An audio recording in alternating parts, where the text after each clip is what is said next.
Udah ya, aku capek, aku bilang. Nggak dapet. Udah nih yang terakhir ini, kalau misalkan Tuhan nggak kasih. Siapa sih yang akan kamu temui dalam waiting journey? Let's hear our expert opinion. Halo Bu, Halo dok. apa kabar? Baik. Baik ya. Kita kan undang kamu nih ke waiting room nih ya. Mau Iya. ngobrol-ngobrol sih sebagai salah satu alumni ya. Iya. Iya dong, kan udah lulus kan. Udah. Boleh dikasih tahu nggak ke penonton statusnya apa? Ibu beranak? Oke. Nama? Oke. Kenalkan, nama aku Cecilia Maria. Aku umur 37 tahun. Sekarang punya anak berumur 1,5 tahun. Lalu untuk menikah, aku udah 8 tahun menikah. 6 tahun promil, dan tahun ke-6 baru mempunyai anak. Lengkap banget tuh langsung tuh.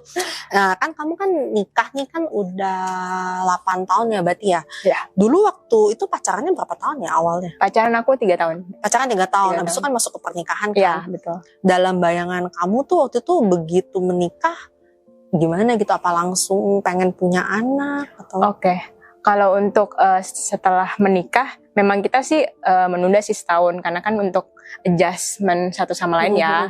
Lalu tahun kedua aku baru mulai program gitu. Lagi ke dokter, ke banyak dokter, kontrol aku punya reproduksi, sama kalau si suami sih nggak terlalu diperiksa ya, lebih ke akunya, karena aku juga punya riwayat kalau haid itu sakit banget tuh. Oh, emang udah dari dulu berarti ya? Sudah 10 tahun sebelum nikah ya. Cuma waktu masuk pernikahan tuh bakal tahu nggak kalau punya anaknya bakal struggling kayak gitu? Udah ada kepikiran sih. Oh, sempat kepikiran? Sempat kepikiran. Karena kan aku haidnya lumayan sakitnya sampai 3 harian kan dok.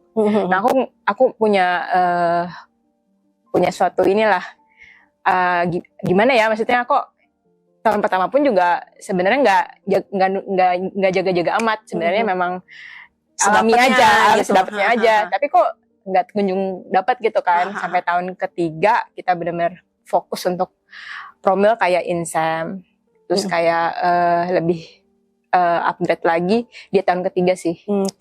Tapi tahu nggak waktu itu pas mulai ke dokter kan tahun kedua pernikahan tuh, kamu tahu nggak diagnosisnya apa waktu itu?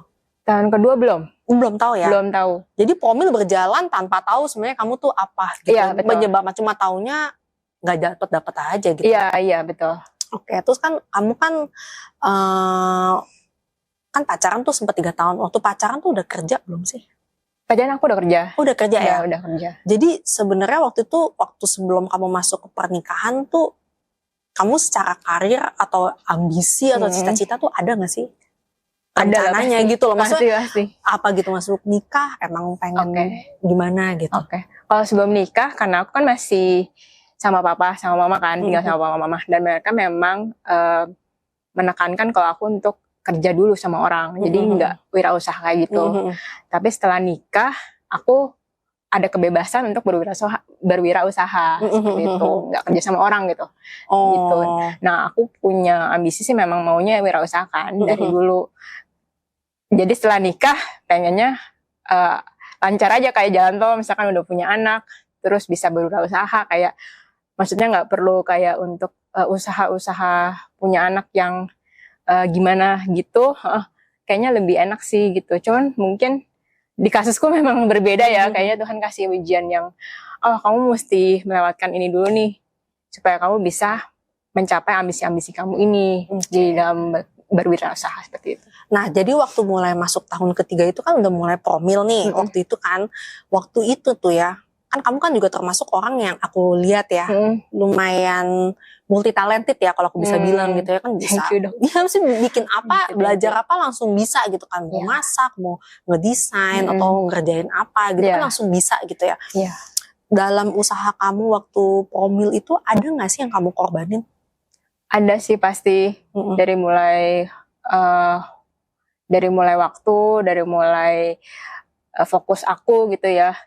Karena kan aku pas promil itu aku pengennya aku fokus aja di satu ini. Kalau misalkan ini tidak sudah, maksudnya kita berusaha sebaik yang kita mau, kita mampu ya. Kalau misalkan memang Tuhan nggak berkenan, ya udah kita lanjutkan ke usaha kita yang memang kita mau achieve gitu loh.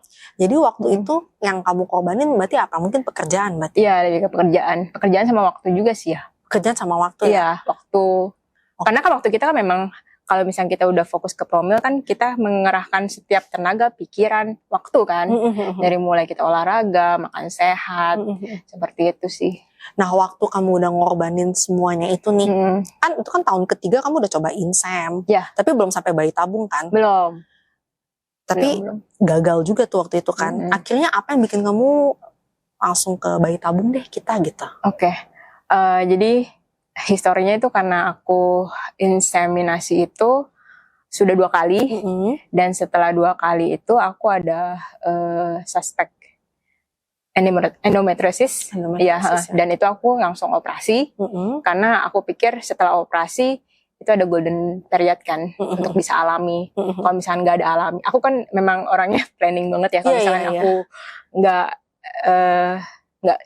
nggak lulus di sini, ya udah cari second opinion. Opinionnya mungkin yang mungkin ke IVF, yang memang itu benar-benar yang langkah terakhir ya kayaknya setelah insem, setelah operasi itu sih. Aku ingatnya nih waktu pertama kali kamu kontak aku ya, waktu itu kan kondisinya pas pandemi, ya betul. Ya kan ya, dan tuh IVF pertama. Ya.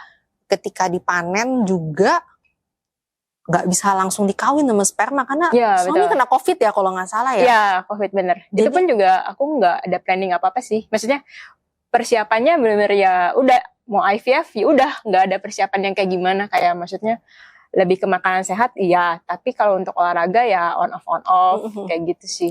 Berarti yang di luar plan pasti suami kena COVID. Iya. Jadi sehingga akibatnya telurnya kalau nggak salah harus di freeze dulu ya, nggak bisa langsung disatuin kan. Dan harus ada waktu tunggu sampai suami bisa dipakai lagi gitu, dipakai lagi. Spermanya bisa dikawinkan lagi gitu. Nah, waktu itu juga belum berhasil kan? Iya, betul.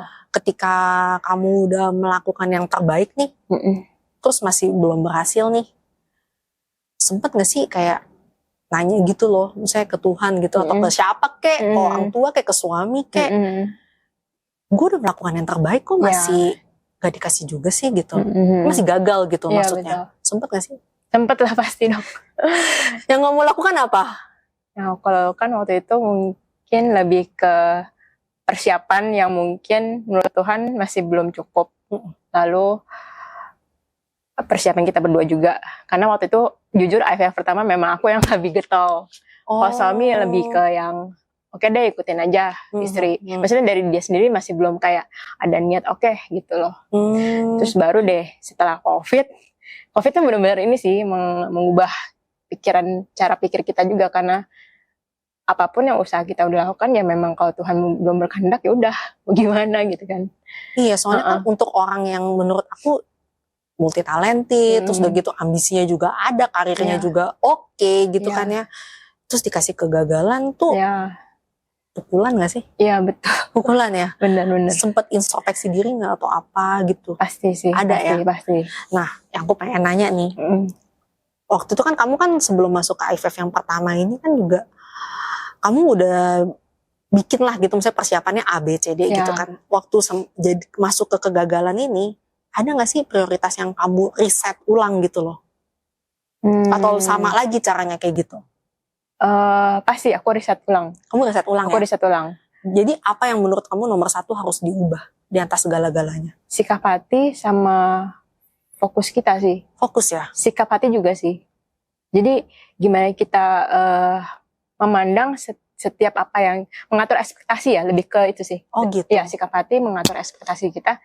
Walaupun apapun yang kita sudah lakukan yang terbaik,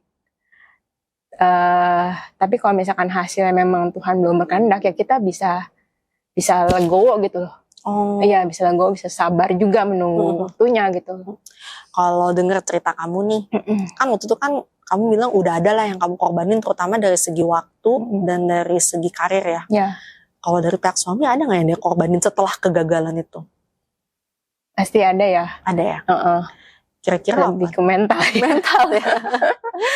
Apa olahraga juga tadinya? Olahraga juga sih. Olahraga. Tadinya enggak. Bener gitu. Olahraga lebih rajin. Terus persiapan kayak lebih ke akupunturnya juga. Waktu IVF pertama kan aku nggak akupuntur. IVF kedua aku baru akupuntur. Akhirnya berdua ya? Ya berdua. Tadinya juga dia nggak mau suntik-suntik kan karena takut sama jarum. Terus aku bilang, coba dulu deh sekali gitu. Taunya setelahnya, oh nggak sakit, ya udah, kira ikut. Oke, nah terus habis itu kan akhirnya masuk ke IVF kedua nih. Terus IVF kedua tuh sebenarnya pas kamu masuk ke IVF kedua tuh kan berarti udah dengan mindset yang berubah kan, dengan pengorbanan yang lebih kan. Betul.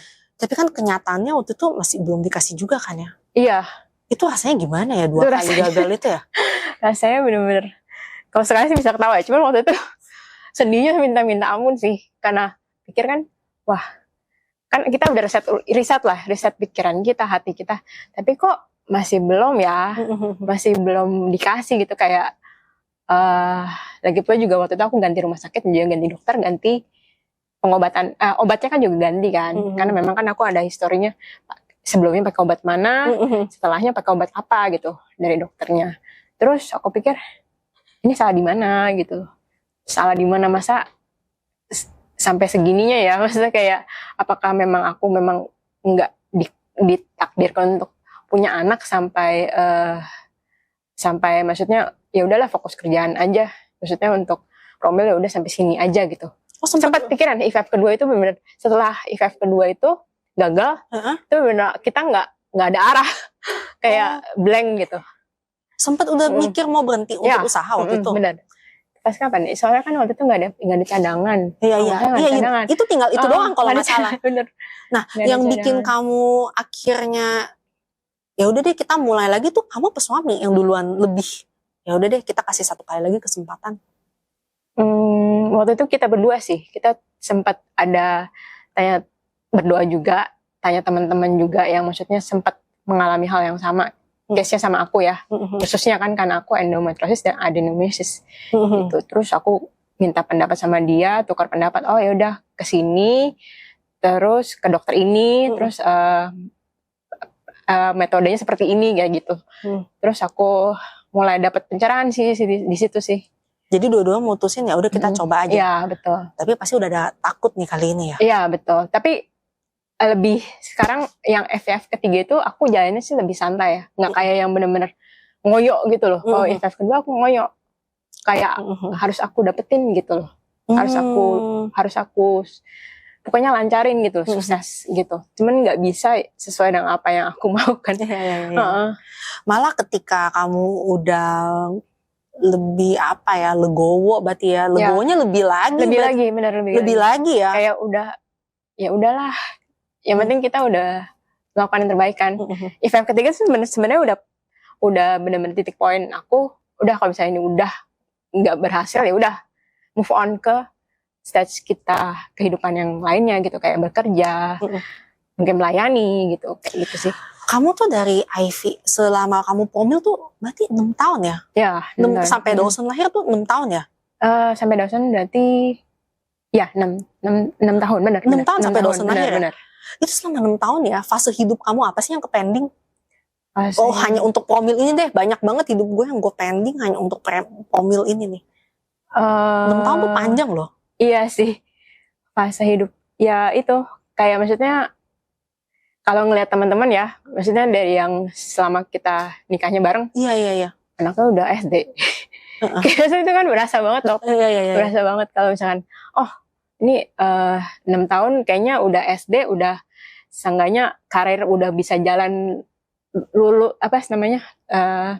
lancar gitu loh, maksudnya udah bisa oke aja. Tapi kan kalau misalkan kita promil kan pasti ada yang pekerjaan mungkin ketunda sebentar, pending sebentar, jadi nggak semulus seperti yang kalau kita punya anak di awal gitu sih. Waktu itu sempet takut gak sih? Kayaknya jangan-jangan gue gak bisa nyusul temen-temen gue yang lain, karena kan lihat di sosial media kan mungkin temennya udah sampai di tahap mana, anaknya udah bisa apa. Sempet ada ketakutan gak sih? Sempet ada ketakutan. Sampai kayak kalau denger teman-teman ya, misalkan baru nikah udah hamil gitu, kayak aduh kok bisa gitu. Itu pasti ada momok sendiri sih maksudnya. ketika kamu udah nge-setting ulang nih prioritas kamu dan yang dikorbanin udah jelas lah ya, waktu tuh 6 tahun kan gak bisa balik lagi gak sih? Gak bisa lagi kamu balik ke titik itu. Yaudah yang ini promilnya kita aside dulu, berarti kita kalau tahu perjalanan 6 tahun gak dapet, ya udah tahu gitu 6 tahun yang lalu kita ngapain ngorbanin kerjaan, ngapain kita begini begitu gitu kan ya. Kalau misalnya dengan segala pengorbanan itu mau masuk ke IVF ketiga, ternyata hasilnya gimana? Dengan misalnya apa ya, sikap hati kali ya, udah lebih merelakan segala-galanya gitu. Aku percaya sih kalau Tuhan sudah rencanakan suatu plan, ya 6 tahun kamu mesti nunggu gitu. Menunggu itu kan nggak cuman masalah kamu akan dapatkan apa yang kamu dapatkan, tapi lebih ke wadah kita, ya kan? Wadah kapasitas kita kan, kayak maksudnya lebih sabar, pernikahan juga lebih solid kayak gitu loh. Oh jadi kamu malah promil ini nggak malah bikin mengguncang rumah tangga, malah lebih solid ya sebenarnya. Iya benar. Berarti mungkin kayak bagi orang lain, kamu kayak wah karirnya nih agak, padahal dulu di sekolah dia pinter, misal aku nggak tahu gitu ya, padahal dulu di kuliah dia pinter. Tapi ternyata bukan kehilangan, malah mendapatkan sesuatu ya. Betul. Mungkin berarti masuknya ke lebih bersyukur. Ya benar, lebih bersyukur. Meskipun keadaan nggak enak gitu ya. Benar, kadang-kadang mungkin nggak enak. Lebih bersyukur, lebih menjalani prosesnya. Ya mungkin di awal kita nggak tahu ya, kayak benar-benar ngeblank gitu, bahkan blur bisa dikatakan seperti itu. Cuma mungkin setelah kita melihat endingnya, oh maksudnya Tuhan ini loh, gambar besarnya tuh kita baru dikasih tahu Tuhan kan terakhir, nggak di awal. Bener sih.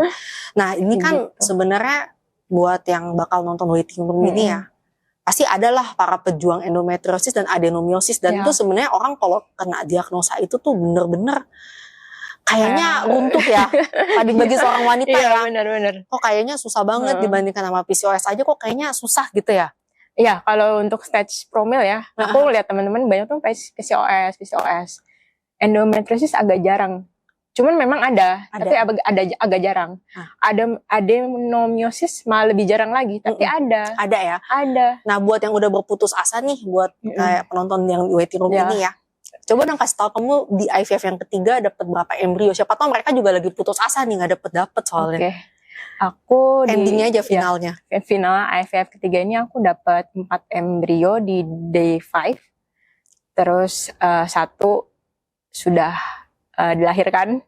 Sekarang udah 1,5 tahun. Nah 3-nya masih disimpan di bank embrio. Nah, jadi yang ketiga ini setelah lebih bersyukur menjalani semua, suami juga mau ikut berkorban, kamu juga udah dengan mindset yang baru, malah kok jadi mudah ya? Benar. Jadi mudah kan ya? Jadi mudah, benar. Dapatnya 4 hari kelima tuh susah banget loh buat orang endometriosis. Dapat segitu. Sering ngobrol nggak sama pejuang endometriosis lain? Sering. Kayak maksudnya mereka mungkin masih bimbang ya. Apa bener gitu. Kalau kita nggak jalanin mungkin kita nggak ngerti ya. Tapi bisa kalau misalnya kita menjalani setiap prosesnya ya, kayak tahapan makan sehat, pola hidup, apalagi pola kerjaan kita yang memang mengatur ekspektasi kita, emosi kita, itu benar-benar promil itu nggak bisa kita kayak ya kue sera-sera gitu. Maksudnya kayak harus menaruh setiap pikiran kita, setiap fokus kita tuh ke situ. Kalau misalkan kita sambil kerja, sambil apa, bisa, cuman mungkin nggak maksimal aja gitu menurut aku ya. Nah itu bagus banget tuh, karena banyak yang justru kue sera-sera ini yang banyak justru kayak ya udah deh kita sambil jalan aja deh, tapi nanti tiap kali gagal ya nangis lagi gitu kan, jadi malah menambah trauma.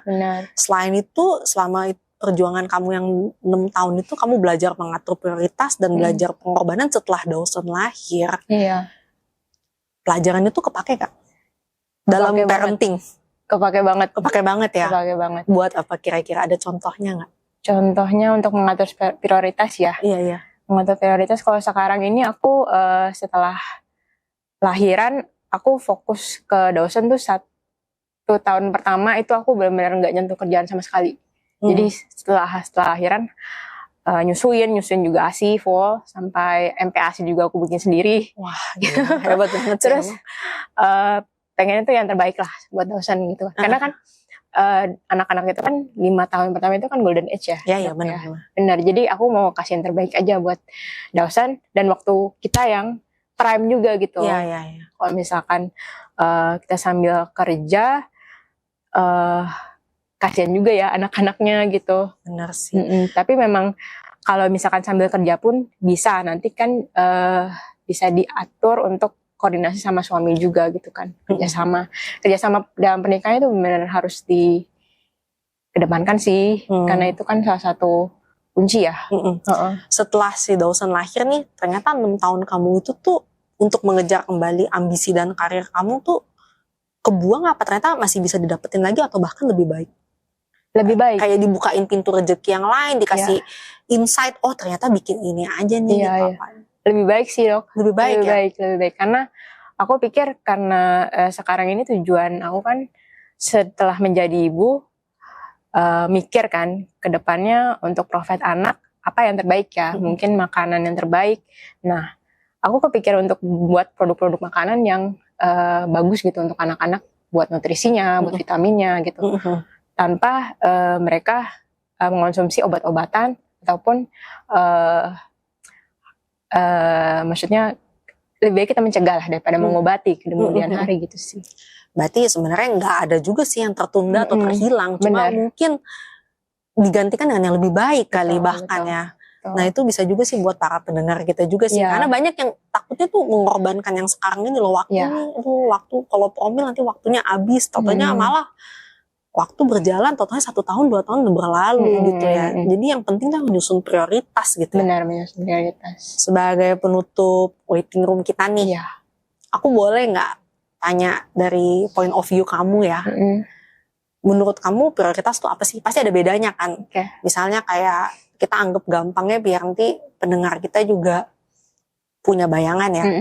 Ya kita naik pesawat aja, kita sebagai penumpang prioritas dengan penumpang yang biasa pasti ada bedanya dong. Nah bagi kamu apa point of view buat kamu? Prioritas tuh apa sih sebenarnya? Kalau prioritas menurut aku menempatkan sesuatu itu di urutan pertama ya, dibanding urutan yang lainnya. Karena kita jadi lebih fokusnya ke situ gitu. Karena ada sesuatu hal yang lebih bernilai, lebih penting gitu menurut aku. Karena sebagai wanita ya, kita kan punya periode waktu tertentu yang memang fasenya kita lebih baik di umur segitu gitu untuk bisa punya anak, untuk bisa bereproduksi seperti itulah. Jadi aku bener-bener ngusahain banget sih kalau bisa sebelum itu aku udah bisa ini sih punya anak. Sama yang kedua aku mau nanya nih dari point of view kamu nih. Menurut kamu pengorbanan itu apa? Pengorbanan itu mengesampingkan setiap kepentingan kita sih, lebih mengutamakan kepentingan orang lain. Berarti dalam hal ini kepentingan anak itu sendiri ya? Anak itu sendiri. Ketika dia lahir, kamu juga masih cukup tenaga untuk membesarkan dia. Betul. Benar nggak sih? Betul. Setelah ada anak capek nggak? Capek banget. Aku nggak ngebayangin kalau misalkan aku punya anak nanti di umur yang lebih tua dari aku sekarang ini ya. Sekarang ini udah lumayan soalnya. Tapi masih ada sisa 3. Iya, tapi maksudnya untuk perdana kan kita kan namanya shock ya. Maksudnya kan kita sebagai mama kan perdana itu ada suatu pembelajaran banget ya. Betul. Kalau misalnya anak kedua mungkin ada pembelajaran tersendiri. Cuma memang setidaknya pertama kali itu aku mendapatkannya di umur segini nih sekarang ini gitu. Untung kamu kemarin udah berkorban jadi sekarang tinggal ngegede itu juga nggak tinggal berarti ya. Iya, benar-benar. Ya udah paling gitu aja. Makasih ya Bu untuk waktunya ya.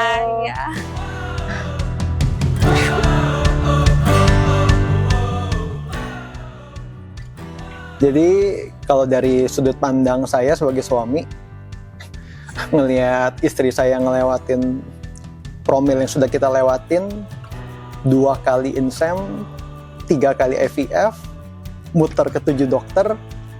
1, istri saya punya ambisi yang tinggi sebenarnya saya bilang, udahlah jangan terlalu dipaksain kalau memang Tuhan nggak kasih. Nah, satu hal yang saya malah jadi bersyukur kalau dia nggak nge-push seperti itu dan ngajak saya buat ke Tangkuban Perahu buat tusuk-tusuk, di mana hal itu saya paling nggak mau sakit soalnya gitu. Terus seminggu 2 kali. Kalau udah setiap kali ke Tangkuban Perahu sama ke rumah sakit, udah pasti seharian nggak bisa kerja gitu loh. Yang saya apresiasi adalah kegigihan istri saya. Coba gitu. Sampai terakhir saya bilang, yang terakhir kali ketiga ya, saya bilang gini, udah ya, aku capek, aku bilang. Nggak dapet. Udah nih yang terakhir ini, kalau misalkan Tuhan nggak kasih, ya udahlah. Memang kayaknya lebih enak berdua kali ya. Justru di saat titiknya di dalam hati memang udah nggak mau gitu ya, saya bilang ya udah deh. Malah dikasih gitu, malah dapet. Dan itu waktu ambil hasilnya terakhir juga ekspektasinya ya udah kayak dapat, udah kebiasaan buka hasilnya Jong ya, 0 sama 1 hasilnya, BCHJG-nya ya. Jadi buka yang ketiga juga ya udah biasa aja ya. Kalau di benak saya bukanya ya ketiga palingan kayak begitu lagi. Nggak tahu pas ketiga ya surprisingly Tuhan kasih Dawson gitu. So thank you banget buat Sisil, buat istri saya. Kalau dia nggak gigih, mungkin hari ini nggak akan ada gitu.